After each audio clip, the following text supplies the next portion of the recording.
Hello BookTube, this is part 31 of my 2022 library tour, Science Fiction and Fantasy 8.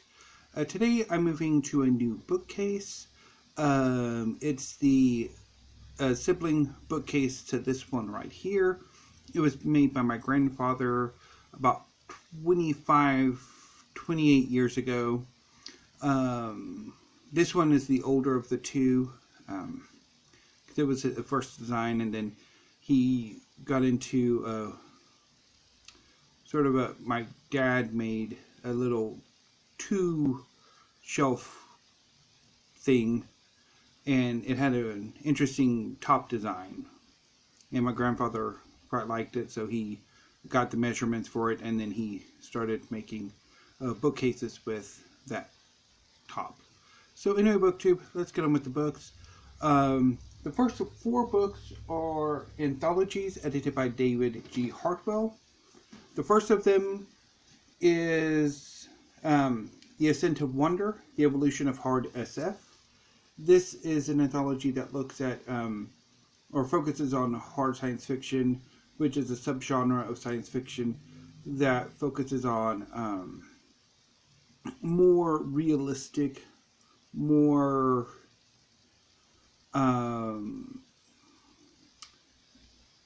rooted in what the science says. So with hard science fiction, you won't have FTL. You probably won't have aliens. It's more what you could be most assured that scientific extrapolations will become. And I originally read a copy of this from my local library, read a few of the first stories, quite liked it, and wanted to return to it, but my local library withdrew it and got rid of it, as my local libraries want to do. So I've been wanting a copy of my own for a while, and eventually picked it up a few years ago. And quite happy to have it, although I haven't actually revisited it since I got it. The next book is The Hard SF Renaissance, again edited by David G. Hartwell and Catherine Kramer, who also edited The Ascent of Wonder. I think this collection is a bit more recent, although some of them might be a bit older as well. But this one pretty much is in the same vein, focusing on hard science fiction, and looks at how hard science fiction sort of made a comeback in the 90s. And moving on from hard science fiction, I have the Space Opera Renaissance, again edited by David G. Hartwell and Catherine Kramer. Basically, this book looks at space opera from its beginnings in the 20s and 30s to roughly late 90s, early 2000s. Both Space Opera Renaissance and the Hard SF Revolution, Renaissance, came out in like 2002, 2004. So yeah. But this is a really good anthology. I quite enjoyed what I've read from it. And finally, and moving away from science fiction, this is the Sword and Sorcery Anthology, edited by David G. Hartwell and Jacob Weissman. This collection includes a number of sword and sorcery titles, which is one of my favorite genres of science fiction and fantasy. Although, while I like the idea of sword and sorcery, I'm not always in love with how it's written. It's like there's sort of like a standard style of writing that I occasionally don't care for. But this anthology has The Tower of the Elephant, Black God's Kiss by C.L. Moore, The Unholy Grail by Fritz Leiber, The Tale of Hawk by Paul Anderson, The Caravan of Forgotten Dreams by Michael Moorcock, and a number of others. So yeah. I read this a few years ago, and some of the stories I really liked, and some of them, again, that stylistic problem that I have with a lot of sword and sorcery. Even though I love the genre, yeah, that stylistic problem sometimes makes it look like I'm like, do you really like sword and sorcery? Anyway, the next few books are by Frank Herbert in the Dune series. First up is Dune itself. This is a seminal work of space opera, of science fiction. It's the story of House Atreides, specifically Paul Atreides, who is forced to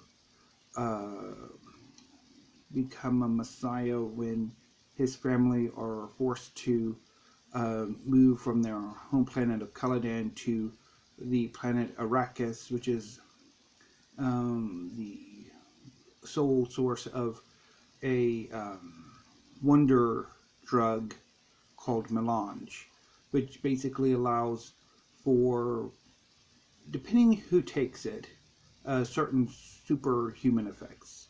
It can provide clairvoyance, precognitive abilities, certainly enhanced lifespan, enhanced reflexes, so on and so forth. The planet had long been ruled by House Harkonnen, longtime enemies of the Atreides, and the Harkonnens aren't going to give up Arrakis without a fight. And unfortunately for House Atreides, the Harkonnens have the Emperor behind them. And so when the Harkonnens and the Emperor's soldiers, the Sardaukar, take back Arrakis, Paul Atreides and his mother are forced to flee into the desert to seek succor from the Fremen, the population of independent peoples who live outside of the settled areas of Arrakis. And there Paul eventually becomes a sort of a messiah figure who leads the Fremen into a rebellion. So I mean, I love Dune, yet at the same time, I'm quite critical of Dune. One of the things about me. But anyway, so I have Dune, and then I have Dune Messiah, which is a sequel which I don't care for as much. And I think I picked this up from the Friends of the Library Book Sale Nook quite a while ago. And I think at the same time, or maybe slightly later, I picked up from the Nook, or it could have been from Golden's, I picked up Children of Dune by Frank Herbert, which is the third book in the series, sort of forms a trilogy about Paul. This one is about his children and how they eventually have to go through a similar trial that their father did, which I didn't quite like. And then the fourth book in the series, and sort of starting a new-ish trilogy, if you could consider it trilogy. And this one I definitely picked up from Golden's Book Exchange for, I think in 2019. Although it could have been in 2018, but I think it was 2019. There was a sort of a dual reading event that a number of booktubers who tended to focus a bit more on science fiction and fantasy, or who enjoyed science fiction and fantasy, joined in on. One of which was to read the first 6 books in the Chronicles of Thomas Covenant, the Unbeliever, and the other one was to read the entirety of Dune by Frank Herbert.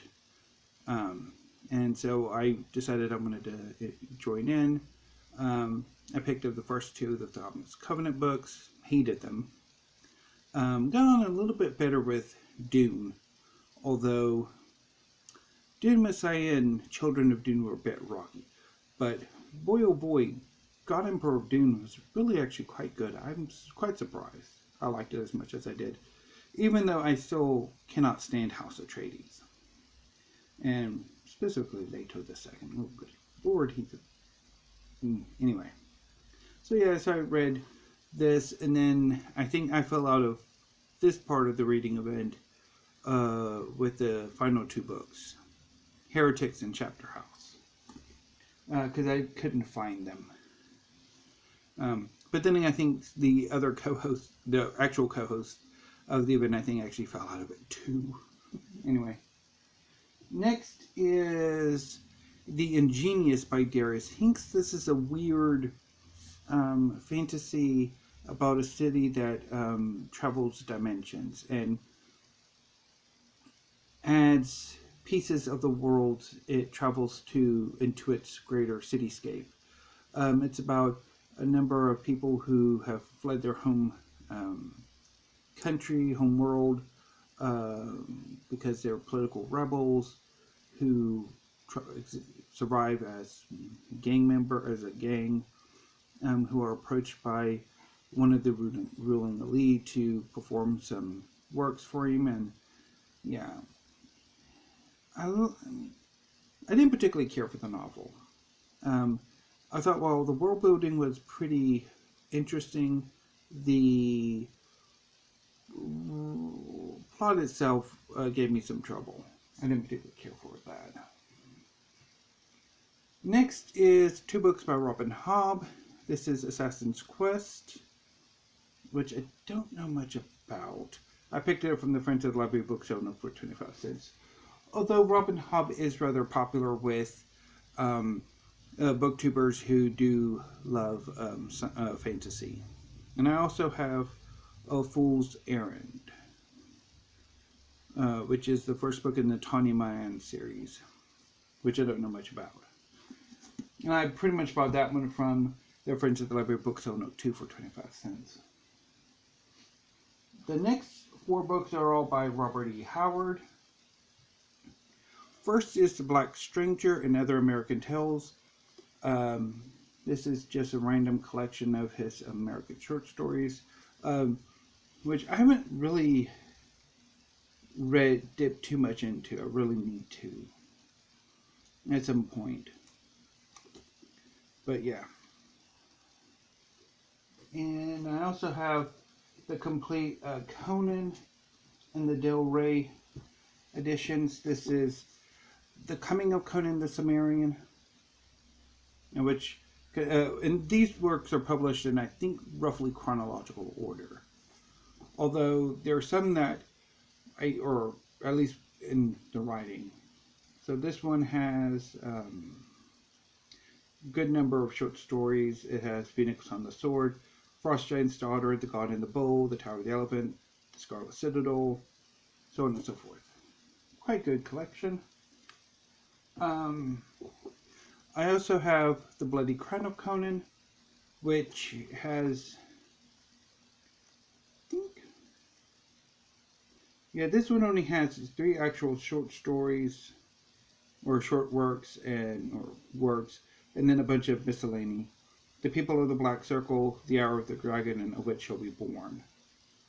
And then a bunch of miscellaneous and completed stuff. And then the final one is The Conquering Sword of Conan, again by Robert E. Howard. They're in a pretty roughed up shape too. And this one has The Servants of Bet Yakin, Beyond the Black River, The Black Stranger, The Man-Eaters of Zambula, and Red Nails, which is an amazing story, and then some miscellaneous stuff. So originally picked these up when I was in Austin, because they were released in the early 2000s and really got me onto Robert E. Howard's work, which previously, I mean, I'd known Conan through the pastiches, but never through Howard's original stories. So this kind of opened my eyes to Robert E. Howard's work. So I picked them up gradually from Book People, and then I culled my science fiction and fantasy collection, I think before I went to San Francisco, maybe afterwards. And the Conan short story, they were a victim of that.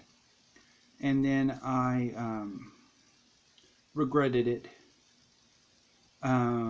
So I gradually picked them all up from Golden's over a number of months or years. Because occasionally Golden's would get a copy and then I'd pick it up and then, I'd keep it and then I'd get the other one. So quite happy to have them back, and I'm not going to let them go this time. Next is The Firestone by Tanya Huff.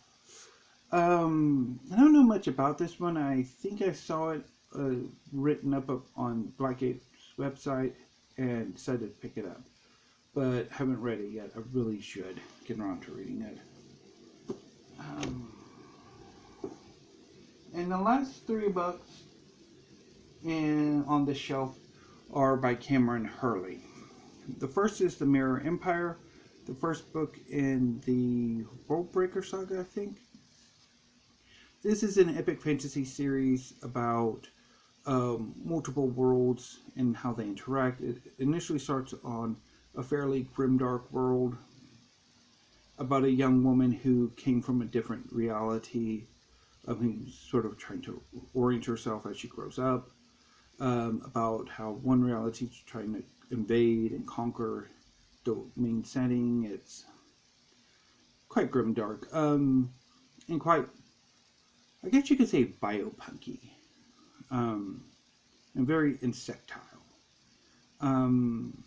I didn't quite get on with this book, I don't think, but I probably do want to give it another go before I decide what to do.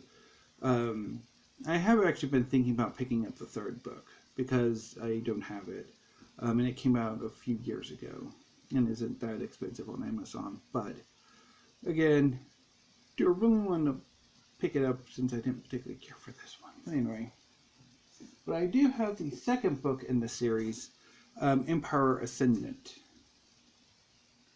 And I do have perhaps Hurley's most prominent work, The Stars Are Legion. This is her space opera about a solar system spaceship that has multiple layers of populations. It's about one particular planetoid within this larger solar system spaceship, and how the people on the surface are fighting with other planets, and how one woman is trying to get into this one abandoned one, and it's just really organic and punky and brutal, and didn't particularly like it. So that concludes part 31 of my 2022 library tour and part 8 of science fiction and fantasy. I'll be back tomorrow with part 32 and 9, and we'll be continuing with my grandfather's bookcase, which I'll wrap up on Thursday, and then we'll start on the 8-sided, 8-shelf bookcase on Friday. So until then, BookTube, thank you. Have a great afternoon and stay safe.